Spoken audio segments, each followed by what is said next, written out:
दिल्ली का महा exit poll बस कुछ ही देर में रखने वाले हैं। आपके सामने तैयारियां पूरी हो चुकी हैं। थोड़ी देर के बाद आंकड़े हमारे सामने आने शुरू हो जाएंगे और उसके बाद दिल्ली में अब की बार किसकी बनेगी सरकार, केजरीवाल के फिर से होगी सत्ता में वापसी या फिर 26 सालों के बाद कमल खिल जाएगा। कांग्रेस पार्टी का हाथ कितना मजबूत होगा, जिसको लेकर लगातार बड़ी चर्चा हम कर रहे हैं। आदेश रावल हमारे साथ जुड़े हुए हैं। आदेश, अब तक का मिजाज राजधानी दिल्ली का क्या बता रहा है? कौन सा मुद्दा सबसे ज्यादा हावी रहा जनता के बीच में? देखिए, अभी तक दो ऐसे वोटर थे आम आदमी पार्टी के जो 100% उसको पढ़ते थे, 90% लगभग मैं कहूँगा। आप देखिए 2020 में कितना बड़ा आंदोलन चल रहा था, उसके बावजूद भी जो मुस्लिम वोट था वो पूरा का पूरा अरविंद केजरीवाल के पास गया था।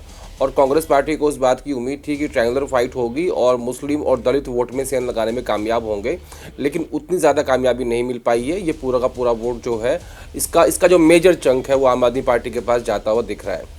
लेकिन मुझे एक चीज़ में दिलचस्पी है चित्रा, वो ये है कि सरकार ने जो 12 लाख तक का टैक्स में जो राहत दी है और जो 8वां पे कमीशन है, ये दो चीज़ें बहुत महत्वपूर्ण है। ये जो सैलरी क्लास, मिडिल क्लास, हालांकि ये पूरा का वोटर जो है बीजेपी का वोटर है, लेकिन विधानसभा चुनाव में ये हमेशा अरविंद केजरीवाल को वोट देता आया है। लेकिन अब ये इस बात को देखना है कि क्या इसमें से कुछ प्रतिशत वोट इस बार भाजपा के पास आएगा, क्योंकि लोकसभा चुनाव में तो वो प्रधानमंत्री मोदी को वोट देता है लेकिन विधानसभा चुनाव में नहीं देता। तो मुझे इस बात को जानने में ज़्यादा इंटरेस्ट है कि ये जो तबका है सैलरी क्लास वाला, मिडिल क्लास वाला, ये इस बार कहाँ जा रहा है।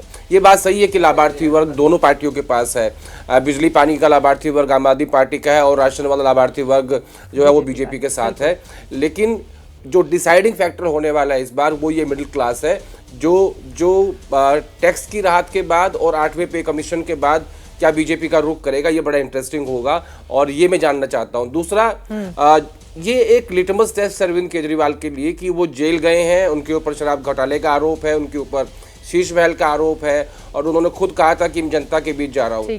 अब जनता इस बात का सर्टिफिकेट देगी इस चुनाव में 8 तारीख को कि वो उन्हें भ्रष्ट मानती है, क्या उनके लिए शीश महल मैटर करता है या अरविंद केजरीवाल उनके लिए वही अरविंद केजरीवाल हैं जो 2013 में एक आंदोलन के जरिए बाहर निकल। ये अपने आप में बड़ा सवाल इस वक्त कायम है। अरविंद केजरीवाल 2025 में क्या सबसे ज्यादा मुश्किल लड़ाई लड़ रहे हैं या फिर वो बाजी मार ले जाएंगे जैसा कि 15 और 2020 के दौरान हमने देखा, या फिर भारतीय जनता पार्टी जिसने पिछले 20 दिनों में काफी आक्रामक चुनाव प्रचार किया है उसके लिए इस बार बेहतर स्थिति है? कई ऐसे सवाल हैं जिसका जवाब तलाशने की कोशिश लगातार जारी है।